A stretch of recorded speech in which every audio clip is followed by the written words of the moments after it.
Y quiero, hermanos, agradecer al Señor por el privilegio que nos da de estar juntos en esta noche y continuar con uno de los pasajes más importantes de la carta a los Hebreos, que es Hebreos capítulo 9. Y quiero que me acompañe Hebreos capítulo 9. Hebreos capítulo 9, verso 15 en adelante va a ser nuestra porción en estas semanas. Y quiero que demos lectura a esta porción del texto bíblico. Hebreos capítulo 9, verso 15. Hebreos 9, verso 15, hermanos. Vamos a estudiar juntos la palabra de Dios, para eso estamos. Hebreos 9, 15 dice así la Escritura: así que, por eso, es mediador de un nuevo pacto, para que interviniendo muerte para la remisión de las transgresiones que había bajo el primer pacto, los llamados reciban la promesa de la herencia eterna, porque donde hay testamento es necesario que intervenga muerte el testador, porque el testamento con la muerte se confirma, pues no es válido entre tanto que el testador vive, de donde ni aun el primer pacto fue instituido sin sangre, porque habiendo anunciado Moisés todos los mandamientos de la ley a todo el pueblo, tomó la sangre de los becerros y de los machos cabríos con agua, lana escarlata y hisopo, y roció el mismo libro y también a todo el pueblo, diciendo: esta es la sangre del pacto que Dios os ha mandado. Y además de esto, roció también con la sangre el tabernáculo y todos los vasos del ministerio. Verso 22, clave: y casi todo es purificado según la ley con sangre, y sin derramamiento de sangre no se hace remisión.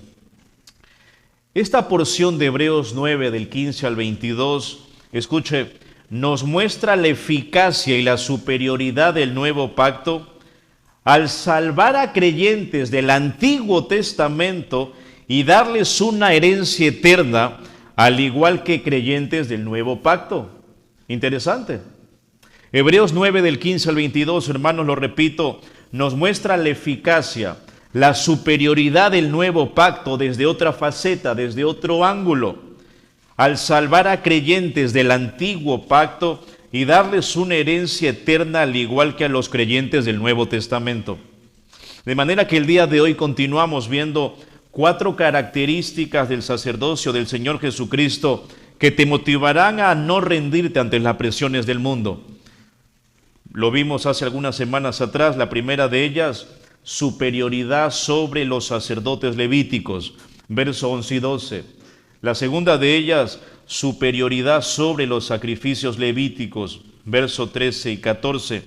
Y la tercera característica que entramos el día de hoy es superioridad como mediador del nuevo pacto, verso 15. El versículo 15 es una especie de bisagra en el capítulo 9 a los Hebreos. Hasta aquí ha destacado la naturaleza provisional, superficial e ineficaz del sistema levítico. Y nos surge una pregunta: ¿qué de los santos del Antiguo Testamento? ¿Quiere decir entonces que los creyentes del Antiguo Testamento no eran salvos?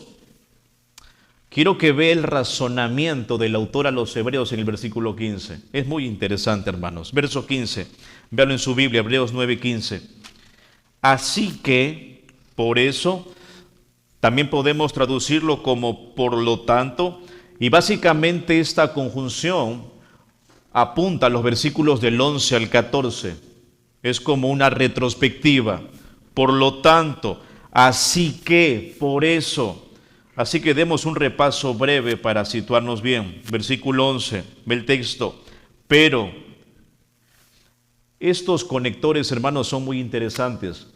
Al igual que el versículo 15, que dice así que, por eso, que nos lleva atrás, el versículo 11 dice pero, es un contraste, que nos lleva también a los versículos del 1 al 10. Y hace un contraste con la sección anterior. Pero quiero que pose la mirada en el versículo 10, en el versículo o en el contexto inmediato que condensa todo lo dicho por el autor. Dice, verso 10, ya que o puesto que consiste solo de comidas y bebidas, de diversas abluciones, esto es, lavamientos, y ordenanzas acerca de la carne impuestas hasta el tiempo de reformar las cosas. Esto es, todo lo que implica el lugar santo, el lugar santísimo, los utensilios de ambos lugares, la función del sumo sacerdote, la función del sumo sacerdote en el día de la expiación, cuando entraba una sola vez al año. Todo eso, verso 10, consiste solo. En el texto griego esa palabra es enfática, es como decir eso y nada más, solo de comidas, bebidas, diversos lavamientos y ordenanzas, ve el texto, según la carne, no según el espíritu, según la carne, impuestas hasta el tiempo de reformar todas las cosas. Hermanos, el antiguo pacto nunca fue capaz de reconciliarnos con Dios, no tenía esa finalidad. Y en ese contexto es que empieza el versículo 11, pero, y agradecemos a Dios por ese pero, que nos da esperanza, no nos deja en esa condición sin esperanza del versículo del 1 al 10. Pero, ve el texto, estando ya presente Cristo, obviamente el autor aquí establece que la audiencia original vivía y tenía el privilegio de estar en la nueva dispensación, en la nueva economía de Dios. Ellos estaban ya bajo el nuevo pacto. Cristo ya había venido, el Mesías ya había cumplido la ley. Ahora, es interesante este dato, como lo dije hace unas semanas atrás, que el autor aquí a secas dice Cristo, pero estando ya presente Cristo. ¿Por qué lo dice? Porque Cristo es el Mesías. Y lo dice porque está contemplando a nuestro Señor bajo la perspectiva de la esperanza mesiánica de los judíos. Ellos esperaban al Cristo, al Mesías, y el autor dice, Cristo ya vino, el Mesías ya llegó, el Mesías ya está presente, y no solamente es el Rey, no solamente es el Mesías prometido del Antiguo Testamento, sino que ve el texto, es el sumo sacerdote de los bienes venideros. Los bienes venideros son todo lo que implica la eternidad, lo glorioso, la gracia, todo lo que nos reconcilia con Dios. En palabras breves, Él es el sumo sacerdote de los bienes venideros. Verso 11, ve el texto, por el más amplio y más perfecto tabernáculo, no hecho de manos, es decir, no de esta creación. ¿En qué sentido es mejor este tabernáculo celestial del versículo 11 que el tabernáculo del desierto? El autor pasa a describirlo en 4 frases. Ve el texto, es más amplio, es más amplio. Obviamente, hermanos, esto cae por su propio peso. La realidad espiritual del cielo hace que el tabernáculo celestial, el tabernáculo terrenal de Moisés se vea como algo insignificante, como una maqueta, sin valor, imagínense. Segunda frase, es más perfecto. Y el uso del artículo el, que aplica el autor aquí en el versículo 11, indica que el santuario celestial goza de características absolutas, más allá de las cuales nuestra imaginación no puede alcanzar nada más grande ni más glorioso. O sea, no es un tabernáculo más, es el tabernáculo celestial. Es más perfecto. No hay punto de comparación. Tercera frase, no hecho de manos. Y como lo dije, hermanos, y repito, esta pequeña frase, no hecho de manos, implica que es una obra únicamente de Dios y no del hombre. ¿Dónde está eso? En Colosenses 2:11. Cuando el apóstol Pablo, hablando de la salvación, dice, en él también fuiste circuncidados con circuncisión no hecha a mano, al echar de vosotros el cuerpo pecaminoso carnal en la circuncisión de Cristo. Es decir, en contraste con la circuncisión física del antiguo pacto, que era realizada por un hombre al 8º día cuando el niño nacía, y en sí no era más que un acto simbólico, en el nuevo pacto Dios efectúa una circuncisión de corazón. Él nos da un corazón de carne y saca el corazón de piedra. Él cambia nuestra naturaleza pecaminosa. ¿Quién lo hace? Dios. No lo hace el hombre. Y el tabernáculo celestial es algo similar. Es una obra de Dios. Así también ocurre con el tabernáculo celestial. Mientras el tabernáculo levítico fue levantado por los hombres, ¿se acuerda usted en el Antiguo Testamento? El celestial es exclusivamente una obra de Dios, no hecho de manos. Cuarta frase que nos demuestra la grandeza del tabernáculo celestial. Cuarta frase dice, no de esta creación, verso 11, la parte final, no de esta creación. El tabernáculo celestial, hermanos, no tiene nada que ver con este mundo material, nada que ver. Pertenece a otra esfera, es celestial y es eterna. Y todo esto, hermanos, fue una realidad. Ve el texto, verso 12, no por sangre de machos, cabríos ni de becerros.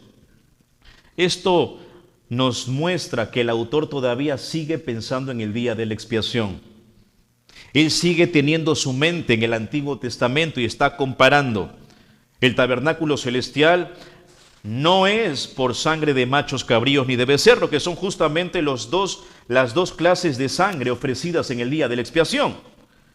Entonces, dicho de otra manera, el Señor Jesucristo entró al lugar santísimo en ese tabernáculo celestial, como dice el versículo 11, no por la sangre de machos cabríos ni de becerros, que era lo que demandaba la ley en el antiguo pacto, sino, ve el texto, sino, contraste, por su propia sangre.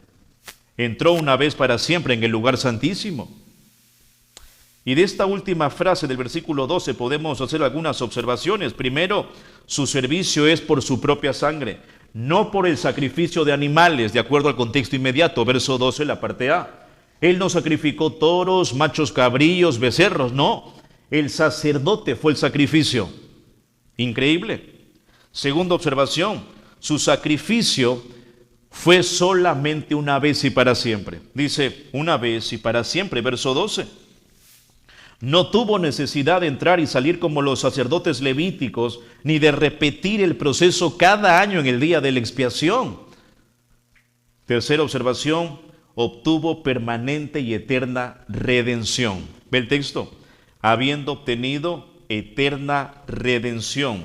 La palabra redención tiene la misma raíz que aquella otra palabra que utilizó Jesús en Mateo capítulo 20, verso 28, cuando dijo, el Hijo del Hombre no vino para ser servido, sino para servir y para dar su vida en rescate por muchos, redención, redimir.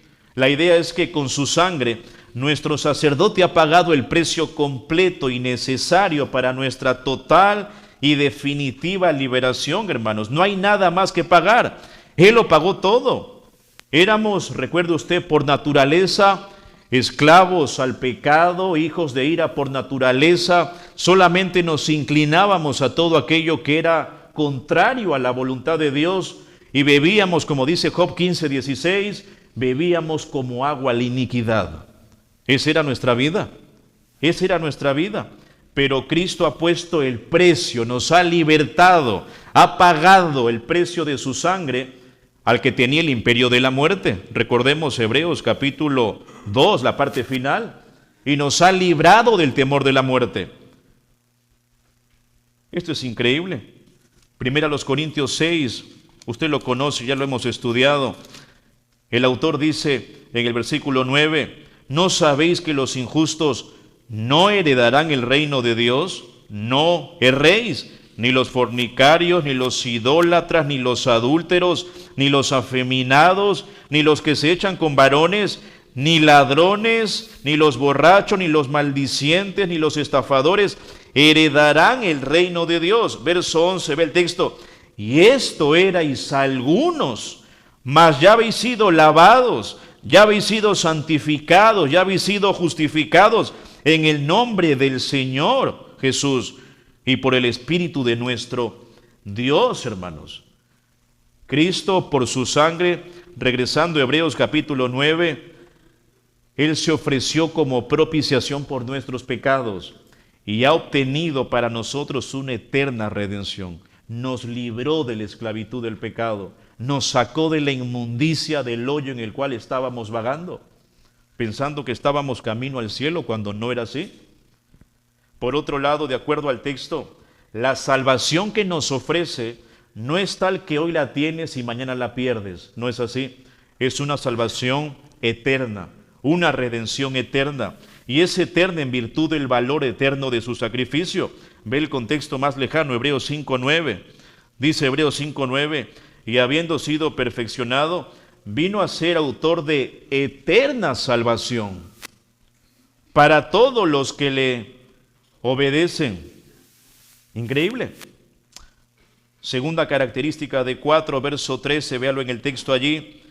Porque si la sangre, Hebreos 9, de los toros y de los machos cabríos y las cenizas de la becerra rociadas a los inmundos santifican para la purificación de la carne, aquí el argumento es de menos a más. Es un argumento muy común en la carta a los hebreos. Y el propósito del sacrificio antiguo era solamente simbolizar externamente la purificación del pecado, no erradicar el pecado del corazón del pecador, solamente era un cubrir pecados. Eso era todo, eso era todo. En otras palabras, escuche, si el Señor, si Dios, si Jehová santificaba externamente por medio de sangre de toros, machos cabríos, cenizas de la becerra rociadas a los inmundos, ve el texto, verso 14, si Dios hacía eso en el Antiguo Testamento, en el Antiguo Pacto, verso 14, ¿cuánto más la sangre de Cristo? El cual mediante el Espíritu Eterno se ofreció a sí mismo sin mancha. Recuerde que aquí el argumento es de menos a más. Si algo es cierto en una situación inferior, es cierto en grado aún mayor en una situación superior. El sacrificio de animales aquí es la circunstancia menor y la ofrenda de la sangre de Cristo es la mayor. Es sin mancha, hermanos. Increíble. ¿Cuánto más la sangre de Cristo sin mancha? Y el autor aquí nos da prácticamente un vislumbre de lo que ya hemos visto anteriormente, que es la impecabilidad de Cristo. El Señor Jesucristo fue el único ser que pisó esta tierra sin pecado. Hebreos 4:15 dice, porque no tenemos un sumo sacerdote que no pueda compadecerse de nuestras debilidades, sino uno que fue tentado en todo según nuestra semejanza, pero sin pecado. Y Él fue el Cordero sin mancha. Él se ofreció a sí mismo a Dios.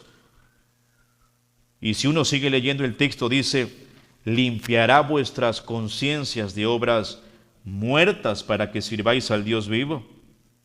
Dicho de otra manera, no hay nada que podamos hacer que pueda efectuar en nosotros una limpieza espiritual interna y provocarnos a servir a Dios como Él quiere que le sirvamos, porque estamos muertos. Lo único que nosotros podemos hacer, como dice el texto, son obras muertas, hermanos. El acto de limpiar al hombre del pecado debe comenzar con su ser interior, o como lo dice aquí el autor a los hebreos, con nuestras conciencias.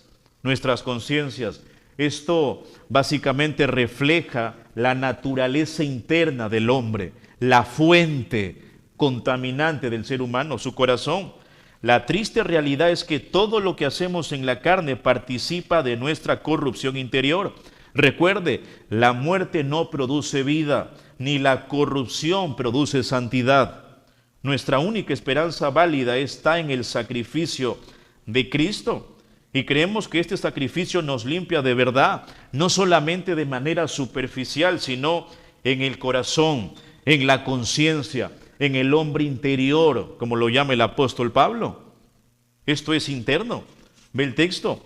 Limpiará vuestras conciencias de obras muertas para que sirváis al Dios vivo.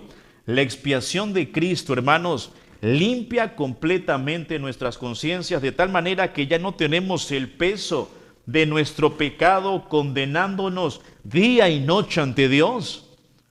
La obra de Cristo en la cruz elimina por completo nuestra culpa, dejando limpia nuestra conciencia, de tal manera que en Cristo, como dice Hebreos 10:22, podemos acercarnos con un corazón sincero, en plena certidumbre de fe, purificado los corazones de mala conciencia y lavado los cuerpos con agua pura.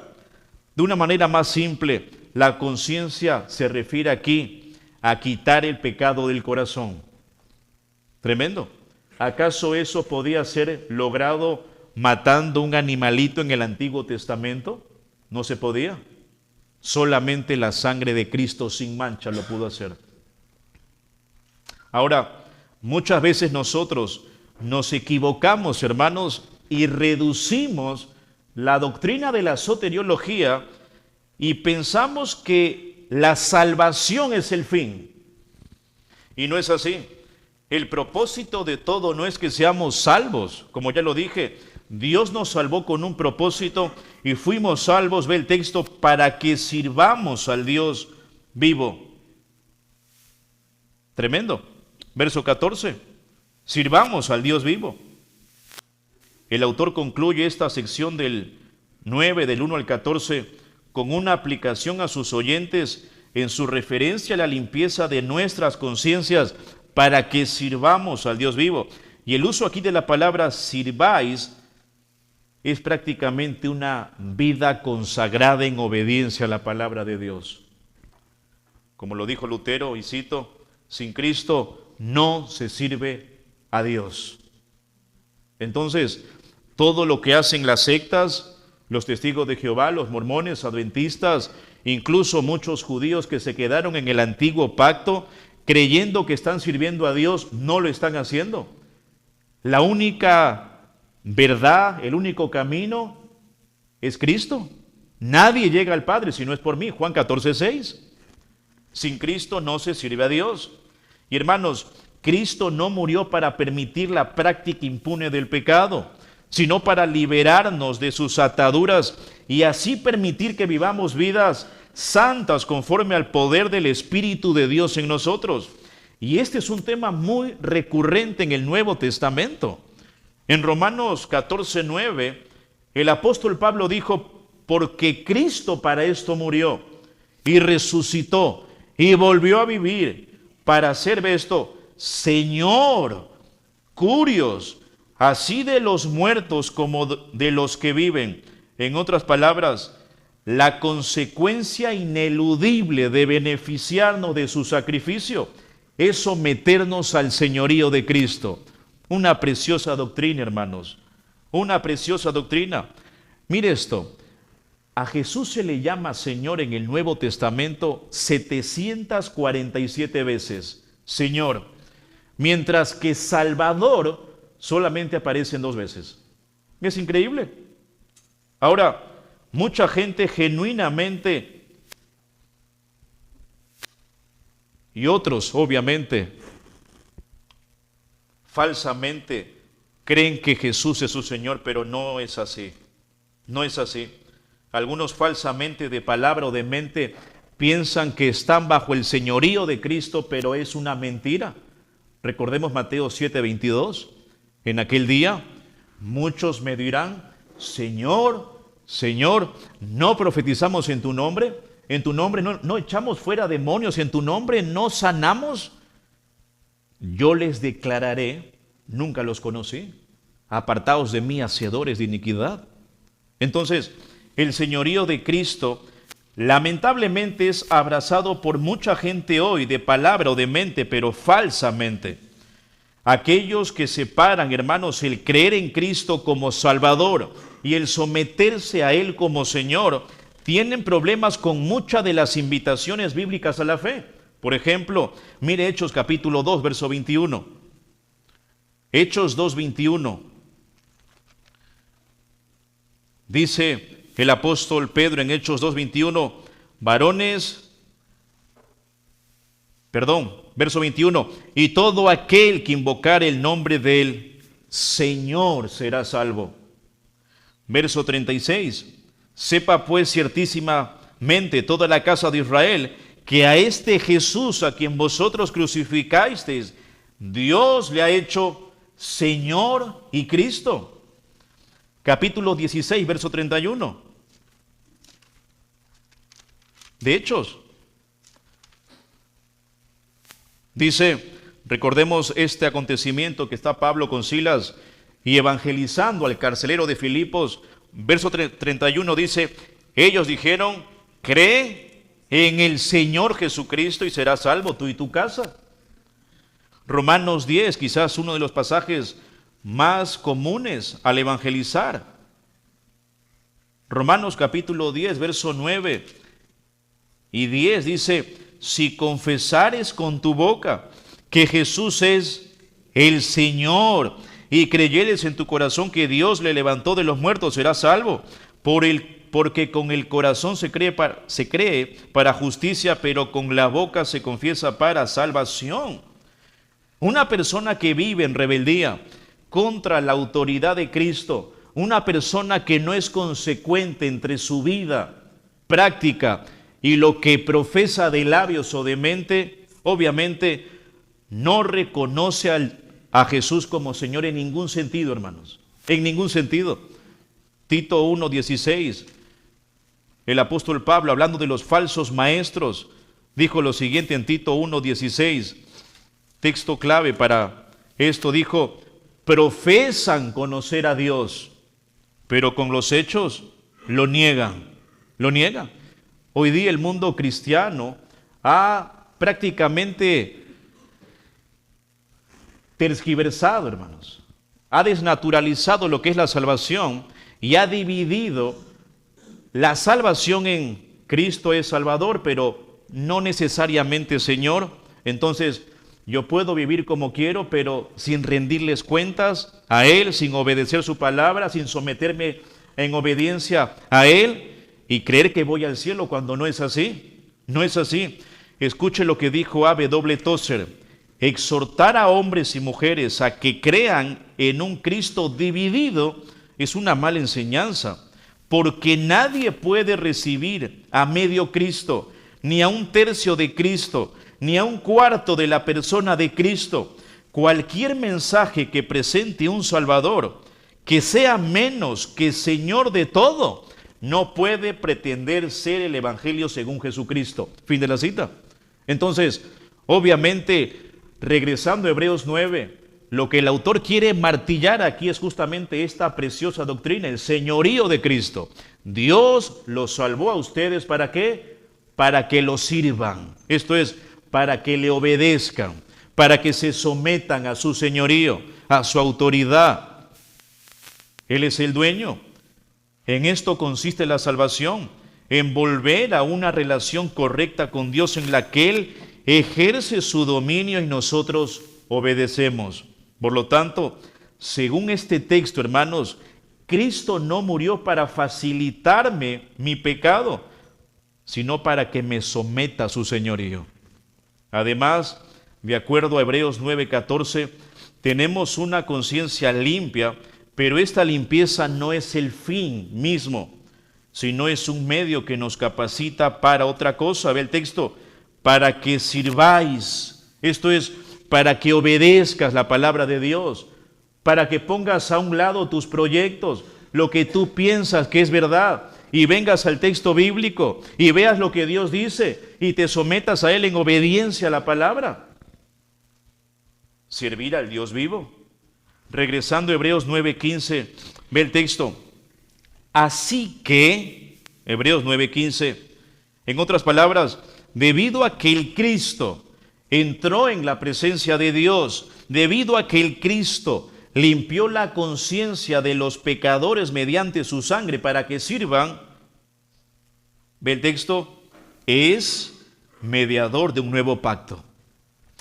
La palabra es un verbo en indicativo, es un verbo que prácticamente describe un acontecimiento de realidad, no es una exhortación, no es un imperativo. Y esta frase nos resulta muy familiar porque es muy parecida al contexto más lejano, Hebreos 8:6, donde el autor dice: pero ahora tanto mejor ministerio es el suyo cuanto es, verbo indicativo, mediador de un mejor pacto, establecido sobre mejores promesas. Mediador, hermanos, es intermediario, alguien que intercede. Y sabemos por la Escritura que solo existe un solo mediador. 1 Timoteo 2:5. Porque hay un solo mediador, un solo Dios, y un solo mediador entre Dios y los hombres, Jesucristo, hombre. Tremendo. Hechos capítulo 4, verso 11 y 12. El apóstol Pedro, en toda su pasión, su denuedo al predicar la palabra, en una etapa fundacional de la iglesia, dijo lo siguiente: este Jesús es la piedra reprobada por vosotros los edificadores, la cual ha venido a ser cabeza del ángulo. Verso 12, y en ningún otro hay salvación, porque no hay otro nombre bajo el cielo dado a los hombres en que podamos ser salvos, hermanos. Ni María, ni los santos, ni ninguna autoridad eclesial puede atribuirse el oficio de intermediario que solamente le compete al Señor Jesucristo. Ve el contexto inmediato, verso 12. Y no por su sangre de machos cabríos, ni de becerros, ve el texto, sino por su propia, hay un énfasis, su propia sangre. Verso 14 dice, cuanto más la sangre de Cristo, su propia sangre, la sangre de Cristo. Solo Él entró en la presencia de Dios, solo Él limpió la conciencia de los pecadores arrepentidos por su sangre, solo Él es mediador de un nuevo pacto. Ningún pastor, ningún cura, sacerdote o papa, hermanos, solamente Cristo. Ahora, quiero que preste atención a esto. La obra expiatoria, la obra salvífica de Cristo y su mediación del nuevo pacto sirve también para aquellos que vivían bajo el antiguo pacto. Impresionante. Recordemos que la intención original del autor es escribir la carta a los hebreos y mostrar ¿qué cosa? La superioridad del Señor Jesucristo por encima de todos los paladines del Antiguo Testamento. Y en ese contexto, la superioridad del nuevo pacto por encima del antiguo pacto. Entonces, lo que nos quiere hacer ver ahora es que el antiguo pacto no es lo que salvó a la gente que estaba bajo ese pacto, como Abraham, Adán, Moisés, David, los profetas, Elías, Eliseo. No lo es. No es que fueron salvos por el antiguo pacto, sino que lo que salvó a la gente fue la muerte de Cristo. Ve el texto, verso 15. Así que, o por lo tanto, por eso es mediador de un nuevo pacto, cláusula de propósito, para que, interviniendo muerte, para la remisión de las transgresiones que había bajo el primer pacto.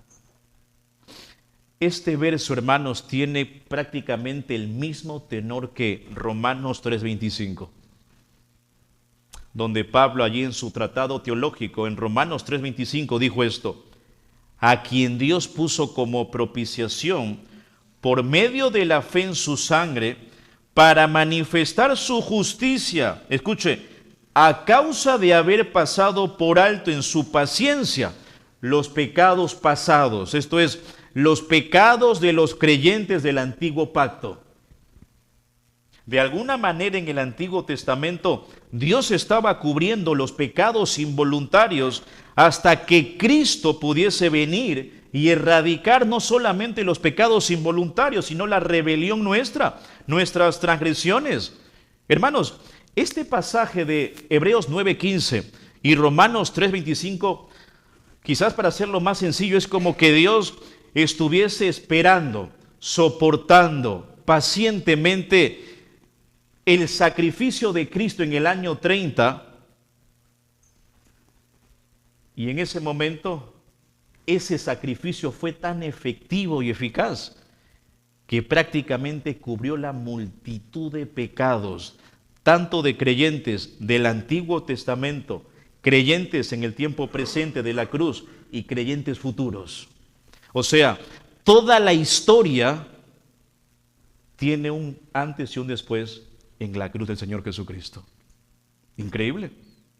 Como dice Pablo, Él manifestó su justicia a causa de haber pasado por alto, claro, en el tiempo, no es que se hizo el loco Dios, en su paciencia los pecados pasados. Ahora, algo interesante del texto, y esto es observación al texto, es que el autor utiliza la palabra transgresiones. Transgresiones. La transgresión prácticamente es un pecado deliberado que yo voy a hacer para atentar contra la ley. O sea, no es por ignorancia. ¿Sí? Esto es algo mucho más grave. La transgresión es un quebrantamiento de la ley. Y recuerde que el sistema de sacrificios era esencialmente para los pecados ¿de qué? De ignorancia. Recuérdelo. Y omisión, cometidos sin intención por el israelita justo del Antiguo Testamento. Mire Hebreos 5, 1 y 2. Hebreos 5, 1 y 2. Porque todo sumo sacerdote tomado de entre los hombres es constituido a favor de los hombres, a lo que a Dios se refiere. ¿Para qué? Para que presente ofrendas y sacrificios por los pecados, para que se muestre paciente con los ignorantes y extraviados. Esa es la audiencia que tenía que ir y ofrecer su animalito por su pecado. Pero aquellos que cometían pecados deliberados, era pena de muerte. No había remisión de pecados para ellos. Mire, Hebreos 9:7, contexto inmediato, lo cual es símbolo para el tiempo presente, según el cual se presentan ofrendas y sacrificios que no pueden hacer perfecto en cuanto a la conciencia al que practica ese culto. Verso 7. Pero en la segunda parte solamente el sumo sacerdote una vez al año, no sin sangre, la cual ofrece por sí mismo y por los pecados ¿de qué? De ignorancia del pueblo. Pero ahora volviendo, y trate de esforzar su mente, volviendo a Hebreos 9:15, dice que este sumo sacerdote, este sacrificio, el Señor Jesucristo interviene, muerte, para la remisión de las transgresiones. O sea, el pecador deliberado no podía escapar del juicio con la ofrenda casual de un sacrificio animal en el antiguo pacto. No podía. Para enfrentar este dilema moral, hacía falta una sangre mejor, un sacerdocio mejor, un pacto mejor, y esto se encuentra únicamente en Cristo y en su muerte. Tremendo. Esto hace que el mediador del nuevo pacto, hermano, sea superior. Él no solamente nos perdona pecados que cometemos sin intención, sino pecados que cometemos deliberadamente. Tremendo el Señor. Tremendo el nuevo pacto. Tremendo la eficacia de la sangre de Cristo. Verso 15. Así que, por eso es mediador de un nuevo pacto, para que interviniendo muerte para la remisión de las transgresiones que había bajo el primer pacto, los llamados reciban la promesa de la herencia eterna. Los creyentes del Antiguo Testamento que creyeron en las promesas de Dios, que creyeron en el Mesías prometido, fueron justificados, fueron perdonados de una forma impresionante cuando Cristo se hizo hombre y muere en la cruz del Calvario. Esos pecados pasados por altos en el antiguo pacto fueron justamente o recayeron sobre Cristo Jesús. Ahora, el texto dice que los llamados reciban la promesa de la herencia eterna. A causa de la obra mediadora del nuevo pacto de Jesús, los llamados por Dios tienen la garantía de obtener la herencia eterna.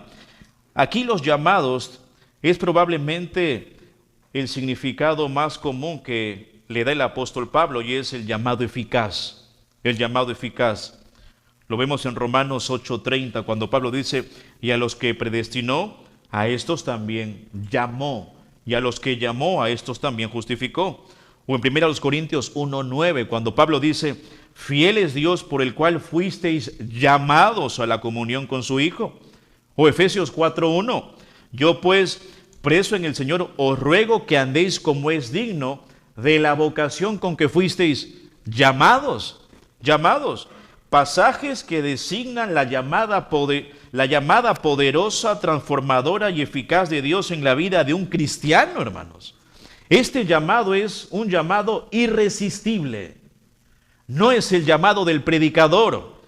Es un llamado que Dios hace internamente de manera sobrenatural. Ellos fueron llamados. La audiencia original, los cristianos del siglo I fueron llamados por Dios. Judíos que habían confiado en el Señor.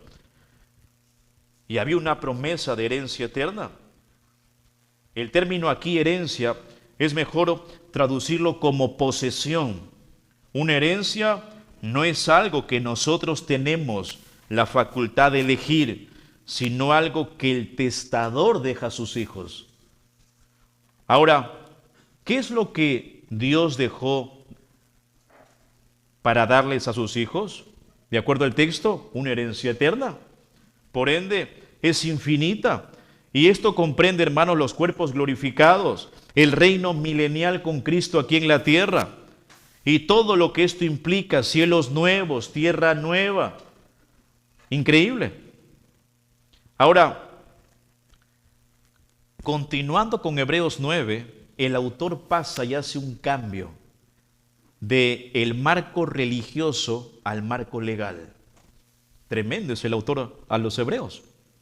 4 características de Cristo, del sacerdocio de Cristo, que te motivan a no rendirte ante las presiones del mundo.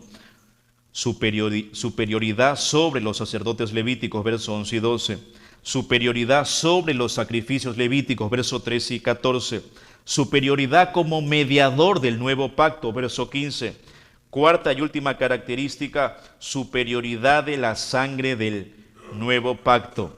Verso 16, cuarta y última característica, véalo en el texto, porque, aquí viene el primer argumento de 4, porque donde hay testamento es necesario que intervenga muerte del testador. En palabras más sencillas, que al ser los testamentos documentos sellados, estos se abrían únicamente a la muerte del testador, esto es, la persona que realiza el testamento. Entonces, véanlo en el texto, porque donde hay testamento, es necesario que intervenga muerte el testador. Verso 17, segundo argumento, el autor está aquí recurriendo a un lenguaje sumamente jurídico. Verso 17, porque el testamento con la muerte se confirma. ¿Qué significa esto? Esto es que el testamento suele entrar en vigor al morir el testador, que es el que celebra el testamento. El verbo confirmar aquí, hermanos, sugiere no solamente que el testamento entre en vigor, sino que también a partir de aquel momento es intocable. Mientras el testador, esto es la persona que está elaborando su testamento, está vivo, puede hacer retoques, anular cláusulas, incorporar cláusulas, añadir e incluso destruir totalmente el testamento y hacer otro nuevo. Pero una vez que muere, el texto queda fijado para siempre. Para siempre. Escuche, la muerte lo confirma como algo definitivo. Definitivo. Y ve el texto. Verso 17 dice, porque el testamento con la muerte se confirma, pues no es válido entre tanto que el testador vive. Esto es, que cuando uno está vivo, las disposiciones del testamento aún no están en vigor. Claro, si yo estoy con vida y dejo un testamento a mis hijos, no es que ellos vengan y digan, ahora sí me hago propietario de tus propiedades y me saquen. No, mientras estoy con vida todavía tienen que respetarlo. Todavía no entra en vigor el testamento. Esa es la idea aquí. Dicho de una manera más simple, este no entra en efecto mientras no muera quien lo hizo. Así de sencillo. Pero ahora que ha muerto, opera como algo inmutable. Por eso más adelante el autor lo llama pacto eterno en Hebreos 13:20. Cuando dice en Hebreos 13:20, y el Dios de paz, que resucitó de los muertos a nuestro Señor Jesucristo, el gran pastor de las ovejas, por la sangre del pacto eterno. O sea, una vez que el pacto queda abierto, es inamovible. No se puede modificar. Es válido. Verso 18. De donde ni aun el primer pacto fue instituido sin sangre. Esto es, que ni aun el pacto mosaico, recordemos esto, que esto es historia bíblica, ni aun el pacto mosaico fue celebrado sin derramamiento de sangre. ¿Sí o no? Claro, también hubo sangre. Y eso es lo que el autor va a hablarnos más adelante. El primer pacto también fue instituido con sangre, al igual que el nuevo pacto. Ahora, solamente como un dato adicional, la palabra sangre aparece 6 veces de los versos 18 al 22. Hay un énfasis allí del testamento, del testador, la sangre del testador que abre el testamento. Hermanos, solamente como una implicación final para terminar, tenemos nosotros la tendencia a evocar toda nuestra fuerza por tener una herencia en esta tierra. Como dice Mateo 6:19, donde la polilla y el hollín corrompen, donde ladrones minan y hurtan. Incluso como padres tenemos la tendencia de pensar que la mejor herencia para nuestros hijos es una buena carrera, es un buen nombre, es un buen trabajo, son bienes. Pero no es así. La verdadera herencia, hermanos, en base a Hebreos 9:15, es una herencia eterna. Eterna. Pero esta herencia, recuerde y examine el contexto, está disponible únicamente por la persona y la obra del Señor Jesucristo. De manera que no hay nada más valioso para nosotros como padres que invertir todos nuestros recursos, fuerza, para darles a nuestros hijos una herencia verdadera, donde podamos encontrarnos nuevamente. Recuerde que la esperanza del cristiano es una esperanza viva, viva. Tenemos una herencia incorruptible, inmarcesible, incontaminada, reservada en los cielos para nosotros, que somos guardados por el poder de Dios. Primera de Pedro, capítulo 1. Y hermanos, en segundo lugar, qué hermoso es ver cómo el Señor nos habla como niños y nos muestra una faceta del nuevo pacto en términos de testamento, de herencia, para hacernos entender su infinita sabiduría y dónde verdaderamente se encuentra la verdadera riqueza, hermanos. Es increíble.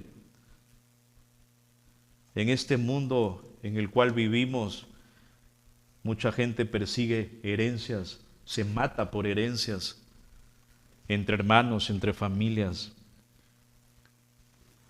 Vemos aquí cómo la verdadera herencia, la verdadera riqueza está en la persona de Cristo. Es una herencia eterna. ¿Cómo pelearnos, hermanos? Por eso que Pablo en Romanos 12 dice, no se conformen a este siglo, no piensen, no adopten, no abracen los patrones y la filosofía que este mundo abraza, sino transformaos por medio de la renovación de vuestro entendimiento. Entonces, de acuerdo a la Escritura, la verdadera herencia la tenemos en Cristo. Amado Señor, te damos gracias por este tiempo. Gracias porque eres bueno, Señor, y porque para siempre es tu misericordia. Y queremos en esta noche, Señor, agradecerte por habernos hecho participantes del nuevo pacto. Gracias por ese sacrificio impresionante, sin antecedentes, único, poderoso, del Señor Jesucristo en la cruz, que cubrió y erradicó los pecados de los creyentes, tanto del Antiguo Testamento como en el tiempo que vivió Él, y también de nosotros, Señor. Qué tremendo sacrificio. Con un solo sacrificio hizo perfecto para siempre a los santificados. Algo que todo el antiguo pacto junto no podía lograr. Y Cristo lo hizo porque Él es el Dios hecho hombre, el Dios perfecto, que vivió en esta vida de manera perfecta y murió en la cruz perfectamente por el pecado de los suyos y al tercer día resucitó. ¿Cómo no servirte, Señor? ¿Cómo no someternos a tu señorío y vivir en obediencia a tu palabra? ¿Cómo no atesorar tesoros en el cielo y dejar de hacerlo en esta tierra, Señor, pecadora? Te alabamos, Señor, y renueva nuestras fuerzas, llévanos con bien a casa y permite que estemos prestos para escuchar tu palabra el día domingo y también el próximo miércoles. Oramos en el nombre de Cristo Jesús. Amén.